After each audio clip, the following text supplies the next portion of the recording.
तलाशने पर मजबूर कर देता है, चाहे उम्र बड़ी हो या फिर छोटी। पर अगर वो दोस्त इंसान ही न हो तो ये कहानी भी ऐसे ही दो अकेले लोगों की है। अंजलि अपने बेटे ईशान के साथ हाल में ही एक नए घर में शिफ्ट हुई थी। घर शहर से दूर एक सुनसान इलाके में था और आज वहां उनकी पहली रात थी। हाँ आई कम। अरे थोड़ा सब्र तो करो, निकलने से पहले मैं फोन करूंगी। तुम भी यार। मम्मी। ईशान, तुम यहाँ? क्या हुआ बेटा? आप किससे बात कर रही थी? कोई भी नहीं था बेटा, बस कुछ काम रिलेटेड था। मम्मी। हम लोग यहाँ क्यों आ गए?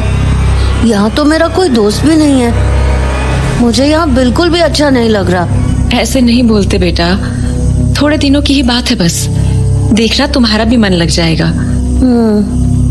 और पापा? क्या पापा? पापा कब आएंगे? मुझे नहीं पता बेटा, अभी भी उनके बारे में कुछ भी पता नहीं चला है। आप पुलिस को बोलो ना उन्हें ढूंढने को। बेटा पापा तो खुद आर्मी में हैं, उनके बारे में कुछ भी पता चलेगा तो हम लोगों को जरूर इन्फॉर्म किया जाएगा। अब जाओ, रात बहुत हो गई है ना, जाओ जाकर सो जाओ। तो ईशान अपने कमरे में चला आया, पर उसे नींद अभी भी नहीं आ रही थी। वो अपने पापा के बारे में सोच ही रहा था कि तभी उसे अपना म्यूजिक बॉक्स दिखा जो उसके पापा ने उसे बर्थडे पर गिफ्ट किया था। ईशान ने उस म्यूजिक बॉक्स को देखा और उसे बजाने लगा।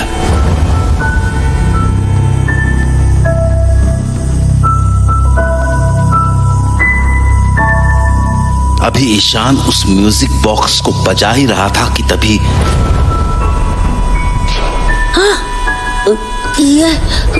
ये म्यूजिक कहाँ से बजा? मैंने तो नहीं बजाया, फिर कहाँ से बजा? ईशान समझ नहीं पा रहा था कि आखिर वो आवाज आई कहाँ से थी, इसलिए उसने दोबारा म्यूजिक बॉक्स को बजाना शुरू कर दिया।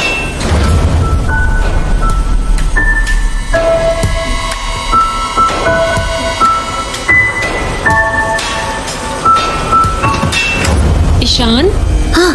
क्या कर रहे हो बेटा? ये कोई टाइम है म्यूजिक बॉक्स बजाने का? रात के 12 बज रहे हैं, मम्मी को भी सोना है ना। पर मम्मी, मैंने तो थोड़ा सा बजाया था, बाकी आवाज पता नहीं कहाँ से आ रही थी। ईशान प्लीज बेटा सो जाओ। पर मुझे पापा की याद आ रही है।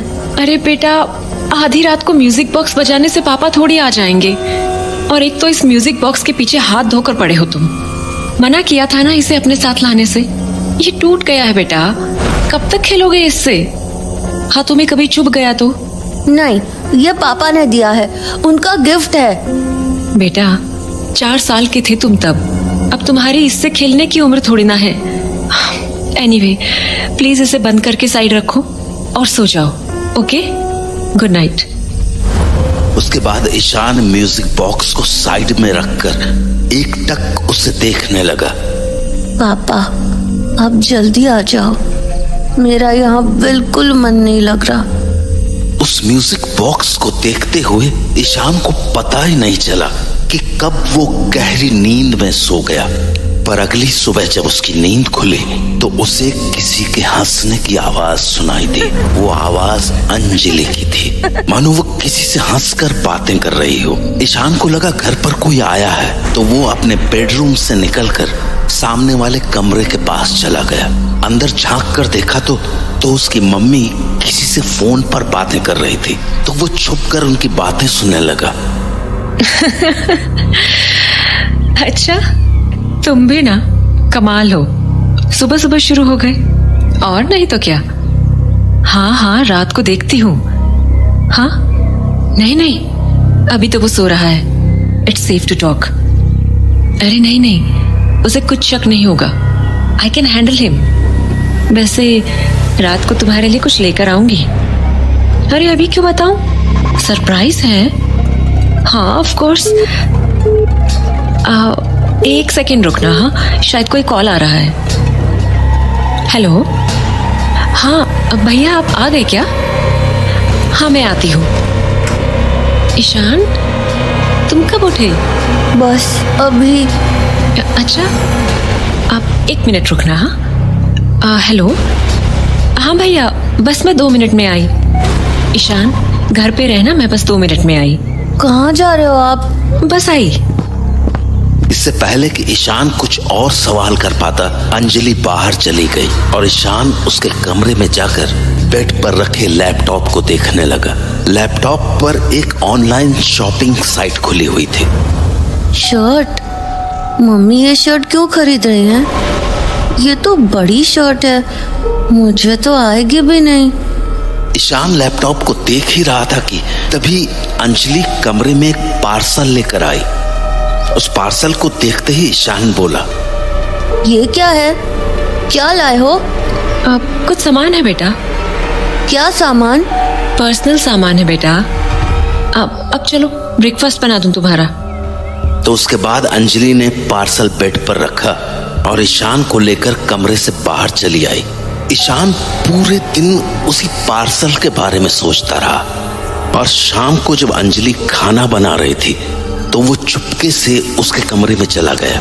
कमरे में जाते ही ईशान के होश उड़ गए, क्योंकि बिस्तर पर वो ही शर्ट पड़ी थी, वो ही जो उसने अंजलि के लैपटॉप पर देखी थी। अरे ये तो वही शर्ट है जो सुबह मम्मी के लैपटॉप पे थी। पर मम्मी ने ये शर्ट क्यों मंगाई है? पूछूं क्या? नहीं, फिर मम्मी गुस्सा करेंगी। तो ईशान कमरे के बाहर हॉल में आकर बैठ गया। उसके मन में अब भी वो ही शर्ट घूम रही थी। वो समझ नहीं पा रहा था कि आखिर उसकी मम्मी ने उससे झूठ क्यों बोला, और वो शर्ट आखिर उन्होंने किसके लिए खरीदी थी। कहीं वो शर्ट उसके पापा के लिए तो नहीं थी, कहीं उसके पापा घर तो नहीं आने वाले थे। ईशान ये बातें सोच ही रहा था कि तभी कुछ अजीब हुआ।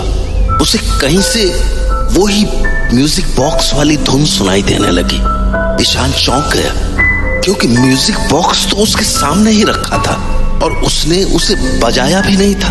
फिर वो धुन आखिर आ कहां से रही थी? ईशान ने अपने दाएं बाएं देखा, पर फिर भी वो समझ नहीं पाया कि आखिर वो आवाज आ कहां से रही थी। तो वो कुर्सी से उठा और अपने कमरे की ओर जाने लगा। उसे लगा वो आवाज वहीं से आ रही होगी, क्योंकि कल रात भी उसने वो धुन वहीं सुनी थी। पर तभी एकदम से वो धुन की आवाज मानो बदल सी गई, मानो वो धुन उसके कमरे से नहीं बल्कि सामने स्टोर रूम से आ रही हो। तो ईशान धीरे धीरे उस स्टोर रूम के दरवाजे के पास पहुंच गया, पर जैसे ही उसने कुंडी खोलने की सोची। ईशान, हाँ? स्टोर रूम के पास क्या कर रहे हो बेटा? वहाँ बहुत गंदगी है, वहाँ मत जाओ। और चलो, मैंने खाना लगा दिया है, आके खाना खा लो। ईशान ने अपनी मम्मी की बात तो सुनी, पर वो अपनी सोच में इतना डूबा हुआ था कि वो अपनी जगह से हिला तक नहीं। तभी अंजलि ने उसे दोबारा आवाज लगाई, ईशान आ जाओ बेटा, खाना ठंडा हो जाएगा। क्या कर रहे हो वहाँ? वो मम्मी, वो कम ना ईशान, मुझे बाहर भी जाना है। हाँ, बाहर? कहाँ जा रहे हो आप? थोड़ा काम है बेटा, बस 1 घंटे में आ जाऊंगी मैं। Now come quickly and eat. चलो। तो अपनी मम्मी की बात मानकर ईशान खाना खाने बैठ गया, पर उसके दिमाग में अभी भी यही बात चल रही थी कि आखिर वो म्यूजिक बॉक्स की धुन स्टोर रूम से कैसे आ रही थी। अभी ईशान ने अपना खाना खत्म ही किया था कि अंजलि एक बैग लिए घर से बाहर निकलने लगी। ईशान, मैं आती हूँ, ओके? डरना मत, मैं जल्दी आ जाऊंगी, ओके? आप कहाँ जा रहे हो? कुछ काम है बेटा, मैं बस थोड़ी देर में आ जाऊंगी। फाइन। अंजलि के जाने के बाद ईशान दोबारा उसी स्टोर रूम के पास जाने लगा जहां से उसे म्यूजिक की आवाज आ रही थी। तभी उसकी नजर अंजलि के कमरे की तरफ पड़ी, जहां उसका लैपटॉप अब भी वैसा ही पड़ा हुआ था, पर वो शर्ट वहां से गायब हो चुकी थी। ईशान छोटा तो था पर अब बहुत सी बातें समझने लगा था। उसे ये समझते बिल्कुल देर नहीं लगी कि उसकी मम्मी वो शर्ट अपने साथ ले गई हैं, क्योंकि उसने मम्मी को सुबह किसी से कहते हुए सुना था कि बस रात को तुम्हारे लिए कुछ लेकर आऊंगी। पर ईशान ये नहीं समझ पा रहा था कि आखिर उसकी मम्मी वो शर्ट लेके किसे सरप्राइज देने गई हैं। ईशान इन बातों को सोच ही रहा था कि उसे वो म्यूजिक दोबारा सुनाई पड़ा,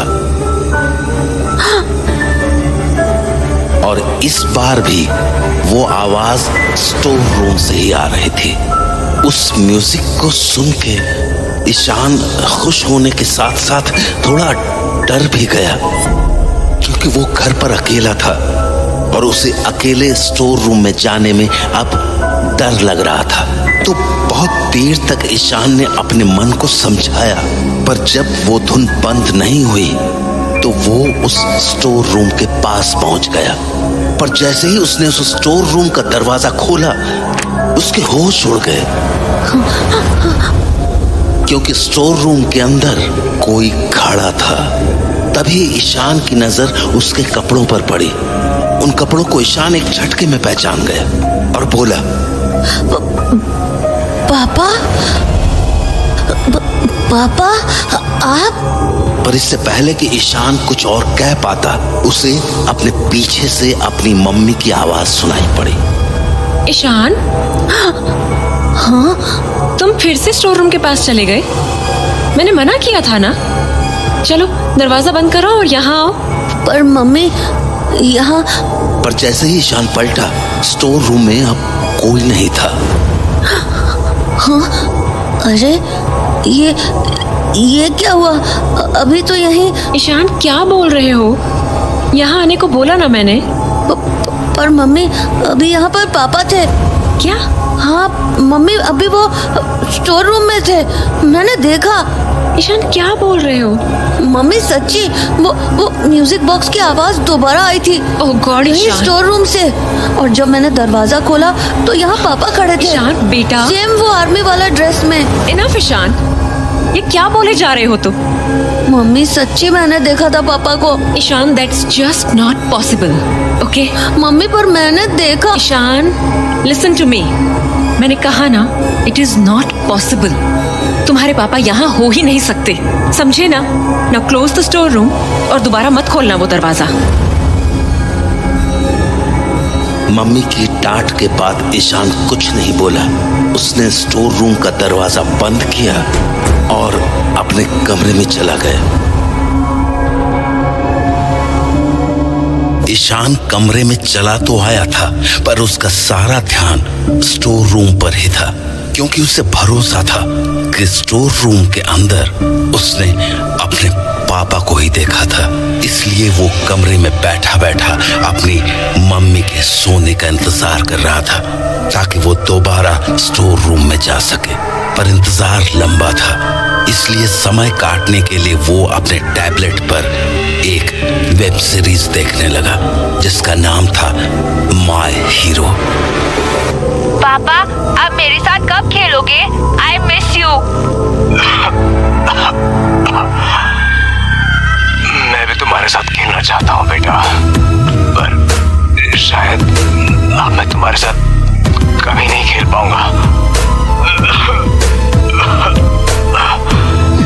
तुम्हारी मम्मी कहाँ है? बुलाओ ना उन्हें, मेरे पास ज्यादा वक्त नहीं बचा है। मम्मी तो बाहर गई हैं आपके लिए दवाइयाँ लाने। दवाइयाँ?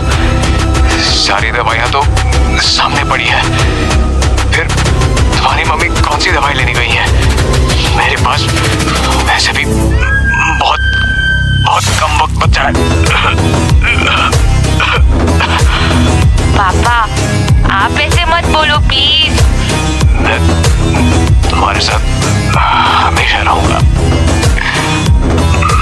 मरने के बाद भी।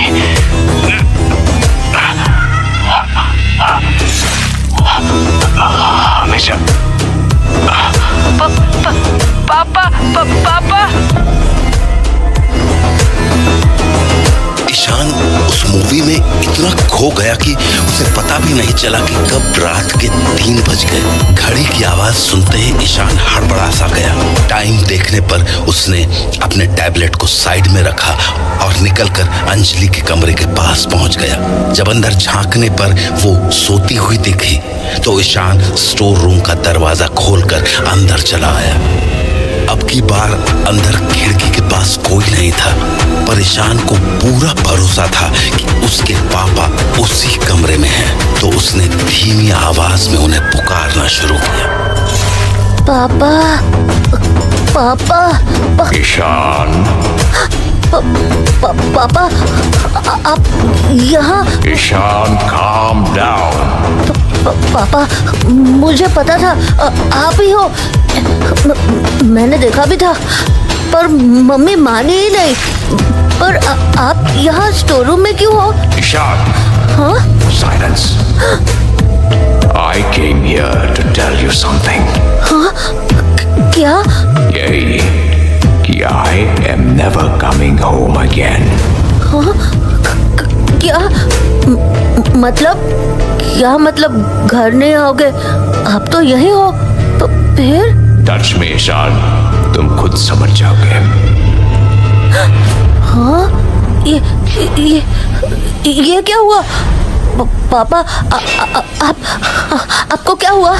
मैं आपको छू क्यों नहीं पा रहा हूँ? क्योंकि I am dead, Ishan, dead. हाँ? क्या? It's true, Ishan.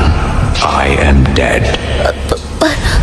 पर Don't worry, मैं तुमसे ये बात नहीं छुपाऊंगा। Not like your mother.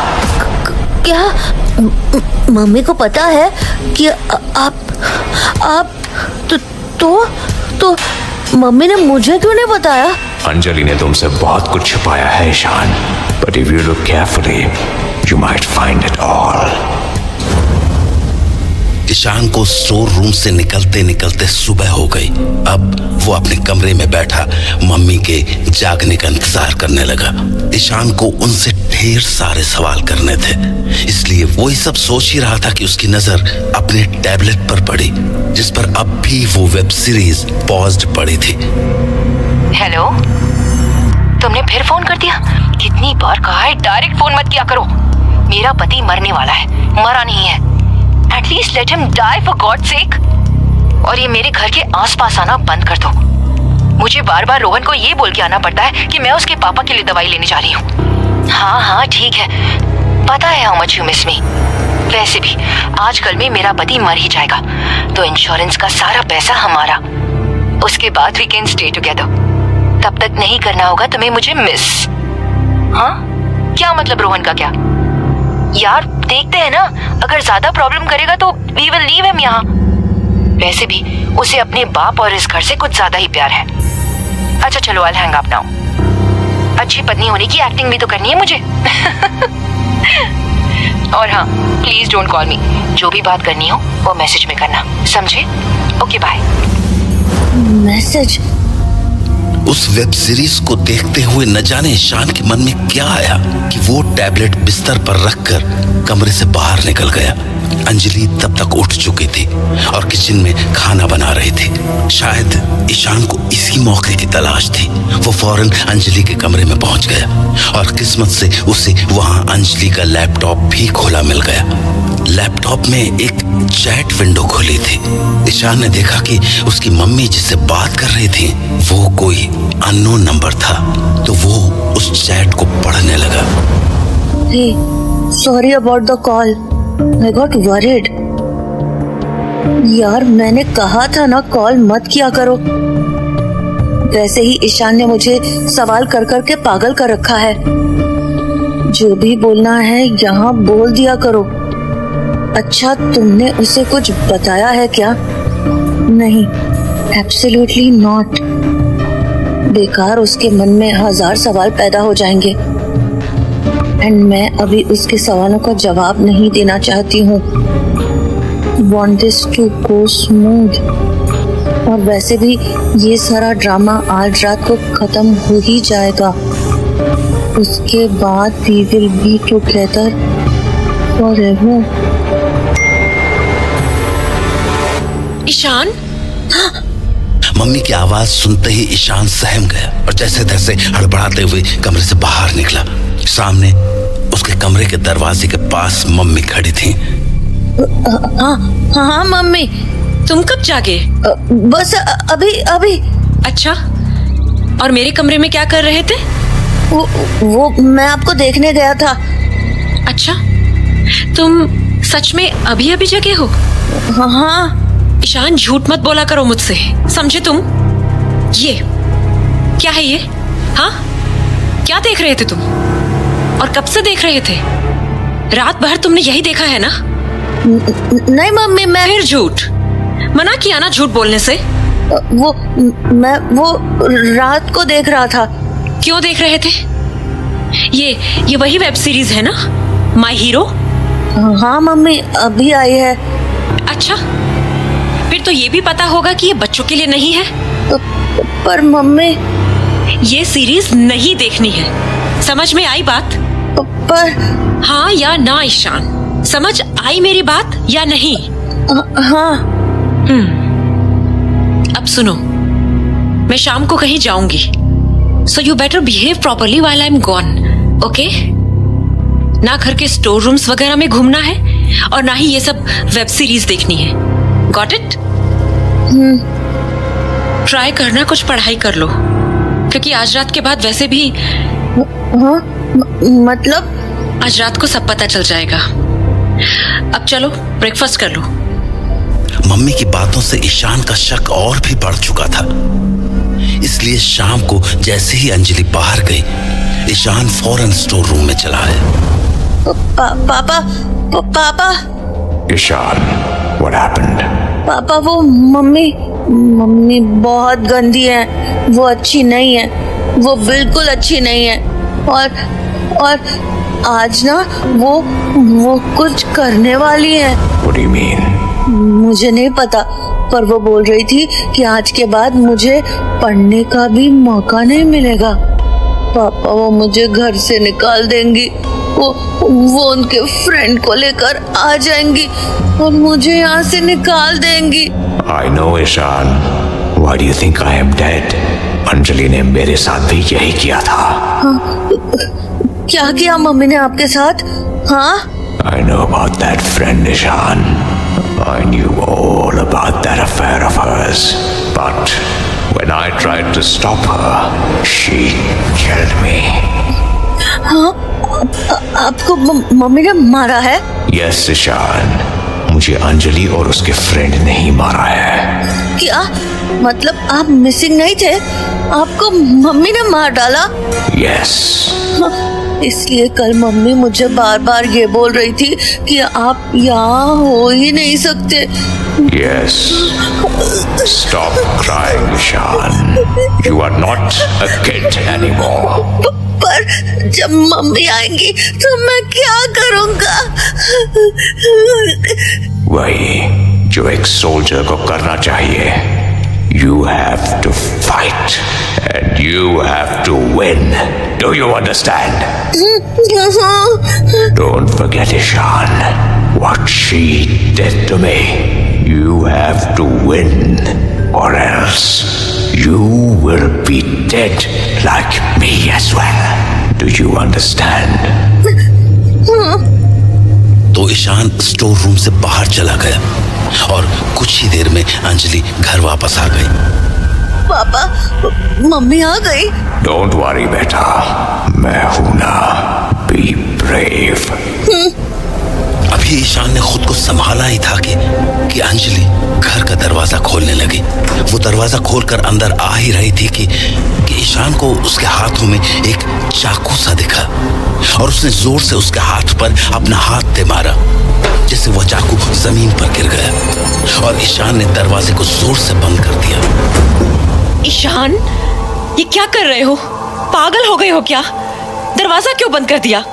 नहीं, मैं नहीं खोलूंगा। आप बहुत गंदी हो, आप बहुत गंदी हो। ईशान, क्या बोल रहे हो? दरवाजा खोलो। नहीं नहीं नहीं खोलूंगा। आपने पापा को मार डाला, अब आप मुझे मारने आए हो। नहीं खोलूंगा। Ishan, what nonsense! ये तुम क्या बोल रहे हो?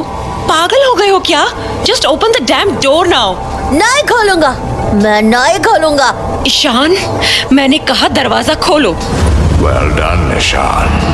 Ishan, Don't back down. Be brave, Ishan. Be brave. Ishan, open the door Ishan. नहीं, Remember, she killed me. She killed your father. वो तो तुम्हें भी मारने वाली है, Ishan. What the hell Ishan, दरवाजा खोलो। नहीं खोलूंगा। Yes, Ishan. Be brave. उठाओ इस चाकू को। Be brave, Ishan. You know it. You know she deserves it. Ishan, open the door right now. She deserves to die, Ishan. Ishan, Kill her, Ishan. Kill her. Kill her. God damn it, तुम ही कुछ करो please. Ishan, Ishan बेटा, पापा, पापा तो यहाँ कहाँ गए? ईशान बेटा, क्या हुआ बच्चे? दरवाजा खोलो ना। ईशान को कुछ समझ नहीं आ रहा था। पापा की उस आवाज ने उसे हिला कर रख दिया था। तो ईशान ने वो दरवाजा खोल दिया और सामने का नजारा देखकर उसके होश उड़ गए, क्योंकि सामने उसके पापा खड़े थे, उसी शर्ट में जो उसने मम्मी को बैग में ले जाते हुए देखा था। पापा के ठीक बगल में अंजलि खड़ी थी, जिसके हाथ में एक केक था जिस पर वेलकम होम पापा लिखा था। पापा, आप तो मर गए थे ना? What? क्या बोल रहे हो ईशान? मैं तो सामने खड़ा हूं तुम्हारे। तो फिर ये क्या हुआ? अगर ईशान के पापा जिंदा थे तो वो कौन था जिससे ईशान बातें किया करता था? ईशान के माता पिता इसी सवाल का जवाब जानने के लिए एक साइकियाट्रिस्ट के पास पहुंचे। सो मिस्टर विशाल, आप मिलिट्री में हैं? Yes doctor. पिछले कुछ महीनों से कहाँ थे आप? मैं एक सीक्रेट मिशन के लिए अंडरग्राउंड हो रखा था। और ये बात आपकी वाइफ जानती थी, राइट? यस डॉक्टर, बस ईशान नहीं जानता था। सो मिस अंजलि, ईशान ने तो आपसे काफी बार पूछा होगा अपने पापा के बारे में। क्या बोलती थी इसे आप? यही कि मुझे नहीं पता। और इस पे ईशान का क्या रिएक्शन होता था? मोस्ट ऑफ द टाइम वो बस यही कहता था कि हमें पुलिस के पास जाना चाहिए, पापा की मिसिंग रिपोर्ट लिखानी चाहिए। तो फिर आप क्या कहती थी उससे? क्या कहूंगी, इसका ध्यान डिस्ट्रैक्ट करने की कोशिश करती थी, क्योंकि there was no other option. मैं इसे चाहकर भी ऐसे सीक्रेट मिशंस के बारे में नहीं बता सकती थी। आई सी। देखिए, प्रॉब्लम यहीं से शुरू हुई है। मैं समझी नहीं। मिस अंजलि, ईशान की उम्र में बच्चों की क्यूरियोसिटी बहुत ज्यादा होती है। उनको हर छोटी बड़ी बात के पीछे का रीजन जानना होता है। जब इसे पापा के बारे में आपसे कोई क्लियर आंसर नहीं मिला, तो इसने अपने आप रीजंस ढूंढना शुरू कर दिए। ये सोचने लगा कि आप उससे कुछ छुपा रही हैं। बट मेरे पास और कोई ऑप्शन भी तो नहीं था डॉक्टर। मिस अंजलि, मैं मानती हूँ कि हर बात बच्चों को नहीं बताई जा सकती, लेकिन उन्हें अंधेरे में रखना भी ठीक नहीं होता है। अगर आप सिर्फ इतना कह देती कि पापा ठीक है, बस कुछ दिनों में वापस आ जाएंगे, तो ईशान के मन में ऐसे सवाल नहीं उठते। ईशान को बस एक अश्योरेंस चाहिए था, जो अनफॉर्चुनेटली उसे नहीं मिल पाया। आई अंडरस्टैंड डॉक्टर, पर डॉक्टर एक बात समझ नहीं आई, ईशान ने ऐसा क्यों सोचा कि उसके पापा मर चुके हैं? आई कैन अंडरस्टैंड उसका मुझसे नाराज होना, लेकिन इतना एक्सट्रीम सोच लेना। आपका सवाल वैलिड है miss Anjali, don't worry, I am getting there. लेकिन पहले ये बताइए, क्या ईशान किसी से बात करता था, कोई फ्रेंड या रिलेटिव? नहीं डॉक्टर, हम दोनों काफी आइसोलेटेड जगह पे थे, सिक्योरिटी रीजंस की वजह से। वहाँ मेरे और ईशान के अलावा कोई नहीं था। और क्या आप इसके साथ इनफ टाइम स्पेंड कर पाती थी? टू बी ऑनेस्ट डॉक्टर, हम लोग हाल ही में उस घर में शिफ्ट हुए थे, तो अब मैं भी धीरे धीरे ही चीजों को समझ रही थी। ऊपर से विशाल के सीक्रेट मिशन वाले सिनेरियो में मैं थोड़ी बिजी भी हो गई थी, सो ईशान को प्रॉपरली टाइम नहीं दे पा रही थी। ओके, तो फिर ईशान बात किससे करता था? I mean, there has to be something और सम प्लेस ना, जहाँ ईशान अपना टाइम स्पेंड करता होगा। Well, most of the time तो ये अपने उस म्यूजिक बॉक्स को बजाता रहता था जो उसे विशाल ने गिफ्ट किया था।